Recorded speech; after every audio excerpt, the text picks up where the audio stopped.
Maya here, and today I am responding to your guys' assumptions about me. So over on my Instagram at Maya V Henry, go follow me if you aren't already, because you'll get more life updates and stuff and more content in general. But basically I asked you guys to respond to my question on my Instagram story with different assumptions that you have about me. And I told you guys to be as honest as possible, and most of you guys were honestly really nice, so that's part of the reason why I love Instagram so much. But I'm gonna go through and respond to as many assumptions as I can, and you guys might learn some new things about me today. That's not your real eye color. I don't know in what context they're saying that. I've never actually edited my eye color in anything, so this is my real eye color, if that's what people are wondering. It looks kind of blue, but it's actually green if you look really close up. It's kind of like a combo of both, but yes, it's my real eye color. Your assumption is wrong. That you secretly have a giant Ziggy Stardust tattoo on your back. No, I do not. I'll show you guys. No Ziggy Stardust tattoo. My neighbors probably think I'm crazy. Okay, so anyways, I'm not a cam girl, I swear. Okay, you are smart. That's so sweet. Thank you. I like to think that I'm smart. I was very good academically in school. I always loved science and English and all that kind of stuff. I was never like amazing at math. I just found it really boring, so I didn't really apply myself too hard, but I was still able to do it and everything, so thank you. That your life is much more boring than you portray on social media. Honestly, I would say that this assumption is pretty true. We tend to share our highlights on social media, especially on Instagram. And obviously I'm not gonna film my boring days or post about my boring days because I feel like no one would want to see that. But there's definitely lots of days where I'm just lounging around the house in my sweatpants and just basically doing nothing and just maybe watch some Netflix. I don't always have plans every single day. I try to make sure that I'm busy and doing things, but yeah, my life is totally boring like everyone else's quite often. You are actually part goddess. Well, that's honestly so sweet. I'm not 100% sure if I'm part goddess or not. I think I'm human just like everyone else, but thank you, it's really sweet. You're one of those people that knows they're hot and that boosts your confidence tremendously. Now, I like partially agree with this in some ways, but honestly, like at the end of the day, I don't actually consider myself super hot. I think once I do my hair and my makeup and I pick out the perfect outfit, then yeah, I think of myself as like hot and this ideal standard in society of what they want to be hot for a woman, but only after I've put in all that effort. Like me, just natural, barefaced, just wearing regular clothes, I don't think I'm like naturally super hot. I think it's a lot of work that I put into it. So to answer your question, I have insecurities just like everyone else, and I do feel more confident when I'm totally put together, but I think that any girl is like that, just in terms of being able to use makeup as a tool and fashion as a tool to express yourself and to feel more confident. I assume you like Monty Python. I've actually never seen Monty Python. I've seen little clips of it, but I think I would love it too. It's always been on my bucket list to watch. I love the British humor, so we'll see. You're a virgin. Love you, Maya. Love you too, but no, I'm not a virgin. That you secretly miss eating meat. So, like as a plant-based eater, I don't actually miss eating meat at all. I never really liked meat to begin with. I would eat like very processed meat growing up, like chicken nuggets or just some like turkey slices from Subway. Like I never really enjoyed eating meat as a child. Honestly, I hated meat more than anything. Like I hated sausages. I didn't really like pork. Like, I don't know, I was never big into meat, so I honestly do not miss meat. If there's anything that I miss from time to time, it's cheese, but like that's pretty much it. So no, I do not miss meat. That you make fancy vegan food all the time. Honestly, this is pretty true. Like every day I try to make something exciting, fun, and new, just because I love experimenting with food. And ever since going more plant-based, I just have so much fun coming up with creative new ideas for cooking. So when I'm taking these like ridiculous like restaurant style looking photos of my food, it actually does look like that. And I feel like I need to just like tone it back a little bit and focus more on just my time. Rather than putting all this extra effort into the food. Maybe I should put together like a vegan recipe book or an ebook or something. If you guys are interested in that, comment down below and I would love to, because I have a lot of things that I've tweaked and recipes that I've created that I just love that are all plant-based. Maybe you can sing. This is an interesting one because I did sing when I was in high school, but that was before I transitioned. I find singing such a weird topic when you transition, because you can work on your talking voice and make it sound more feminine, but your singing voice, you have a very limited range. And I was a bass singer in high school, so I had very low range, even for like males, I guess. And so I do love to sing, and maybe I'll share some songs with you guys one day, but music has always been a huge passion for me. Unfortunately, I've been hindered by my own self-consciousness with being trans and having a more deeper sounding singing voice. So that's what's kind of keeping me from like really ever wanting to sing in public. It's like the worst when you go to like a karaoke bar with your friends or your coworkers or whatever, and everyone's like, oh, like you have to sing, and I'm like, oh my god, no I don't. I'm not singing in front of you guys, like no thank you.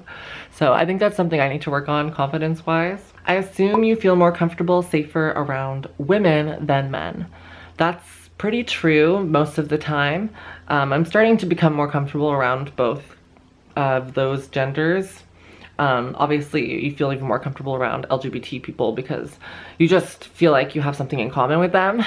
But for like cis men and cis women, definitely cis women, I just feel like they're more understanding, and I find a lot of cis men are I find some of them can be uncomfortable around you because, I don't know, I feel like they don't know what to think about you, you know? Like I've gotten some like weird reactions. It depends if they know or if they don't know. But honestly, I'm pretty comfortable in general, so I don't really care at the end of the day. You're not into relationships. That, I would have to say, is false. I actually really do like relationships. I like the idea of being single because I can just focus on myself, do my own thing, and then meet up with people and hang out if I want to, or go on dates if I want to. But I'm not a very, I've realized over time, I'm not a very, sexual kind of person. Like I'm not really into the hookup lifestyle. It's very popular today with Tinder and everything, but I just realized it's not for me. It stresses me out, and I don't actually like want to have sex with strangers or with other people that I don't know very well. I actually prefer relationships totally. Like I don't feel comfortable being intimate with people in that way. I think I tried to force myself for a while. I would go out to bars and clubs and things and like make out with people, but I would never obviously like get super intimate with them. But I much prefer relationships over like just quick flings, at least at this point in my life. Your Myers-Briggs type is ISFP. So that's the personality test, and mine is not ISFP. That's very specific. I don't know why you think that, but it's pretty close. Mine's actually ENFP. I've done the quiz many times, and I do come out as extroverted every time, which is kind of like weird to me because I think I'm kind of in between. I do love being around people though. It's hard to describe. I feel like being trans growing up and just like my situation growing up, I was kind of forced to be an introvert, and now that I'm older, I'm like branching out and becoming more of an extrovert. It really depends on my mood. Some days I just do not want to even talk to anyone, and I just don't want to be in public eye. But overall, if I'm left by myself for too long, I start to go crazy. And like, honestly, like 24 hours is too long for me to spend by myself. I can't stand it. Like I have to be around people. I like having sleepovers. I like hanging out with friends. I like being in relationships. I crave attention, and I crave human interaction. I like going to parties and talking to people. Lately, I've been gravitating more towards introversion, just because I feel like at this point in my life, I have a lot of goals I want to meet and a lot of personal milestones I want to achieve, just emotionally and mentally and that kind of stuff. So I really want to become a more independent person, and so I think I'm trying to become more introverted, just so I can enjoy my own company more. You only clean your makeup brushes once a month. That is a false assumption. This is a terrible answer, but I honestly have never cleaned my makeup brushes. I know, disgusting, but the way I see it is like I haven't had anything bad happen so far, and I don't have time to clean them. I don't know how to clean them, and I'll just throw them out eventually and buy a new set, and I've had them for years, so pretty embarrassing, but I don't care. You're extremely inconsistent when it comes to saving money for the future. Wow, really coming for me there. Financially, I'm in a weird place because I have so much OSAP debt. I feel like no matter how much money I earn, I don't have any money. That's how it feels to me. And so I have saved money for my breast augmentation surgery, and I've saved for years. So I'm pretty good when it comes to saving. But that being said, how I spend my money, I'm not sure if it's the right or logical process.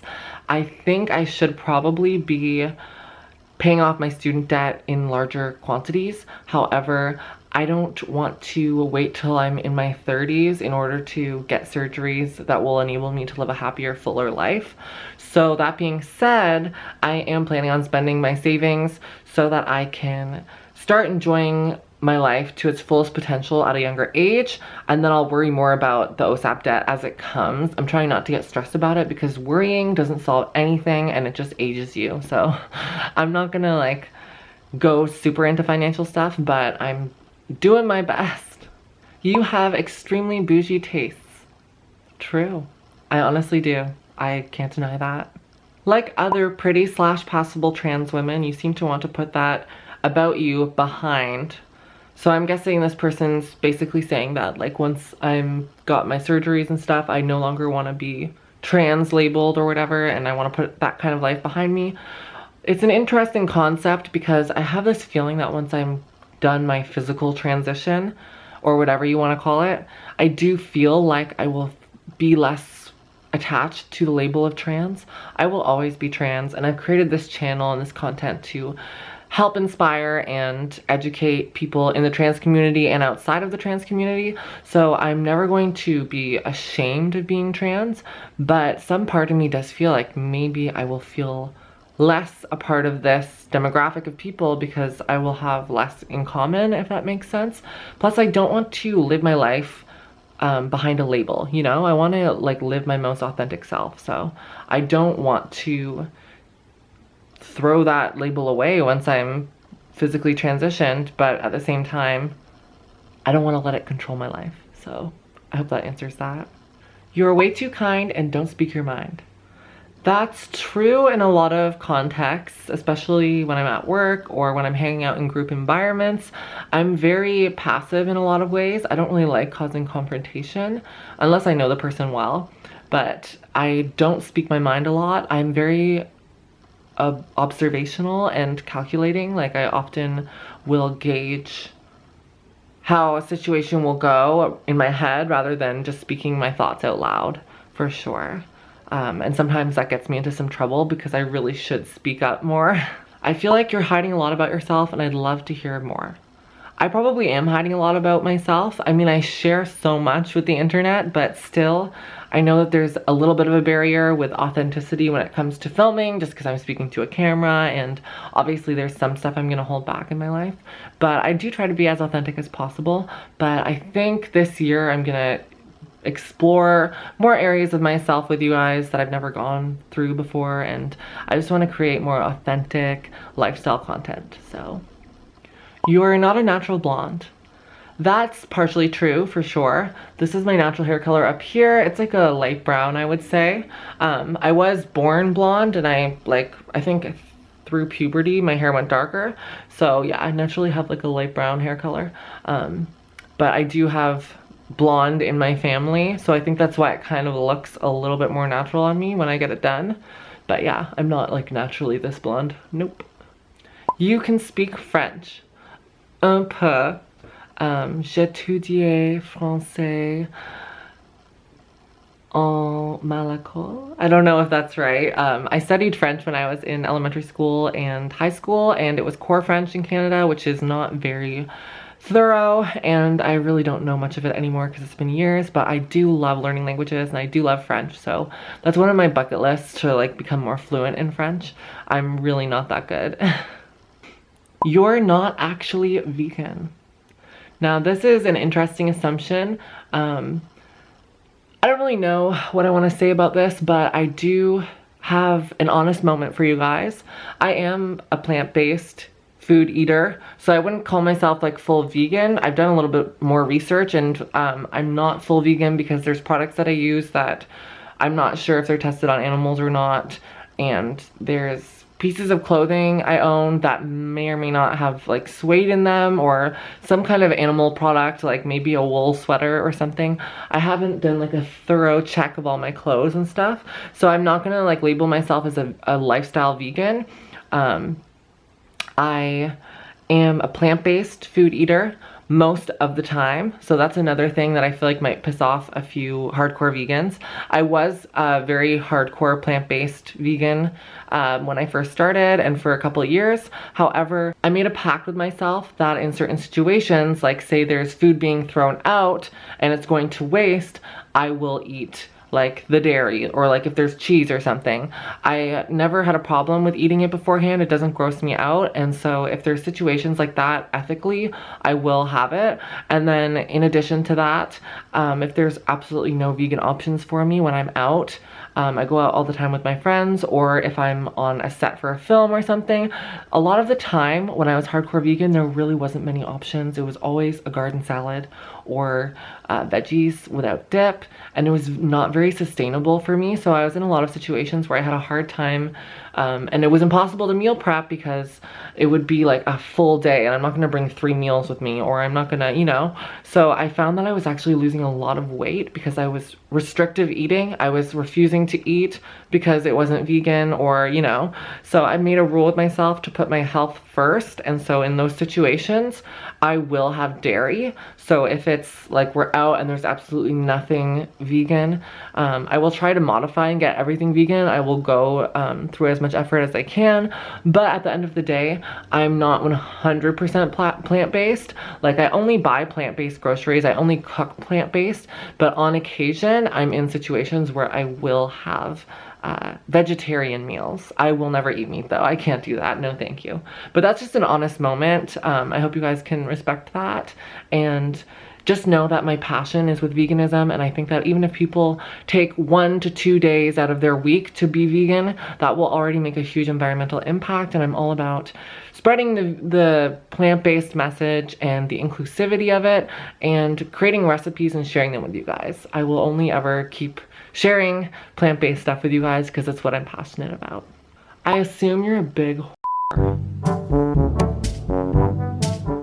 that you don't experience nearly as much dysphoria as you used to. That is true. I still experience dysphoria though, because laser hair removal did not fully get rid of all of my facial hair. I have like chin scruff that I hate and want to get rid of. My body, like my naked body, I'm still dysphoric about, but pretty much everything else I'm much happier with. So yes, you are correct. I experience less dysphoria than I used to. That's all the assumptions I'm going to answer for now, guys. Thank you so much for sending them in to me. I had fun answering them, and I hope you guys got to learn some new things about me. And yeah, I will see you guys soon. I hope you like the content I'm putting out lately. If you want to see more of it, don't be afraid to subscribe and hit that bell notification button, and thumbs up this video if you liked it, and leave a comment down below if you have any other assumptions about me, and I will see if I can answer them for you. Love you guys so much, and I will see you next time. Bye.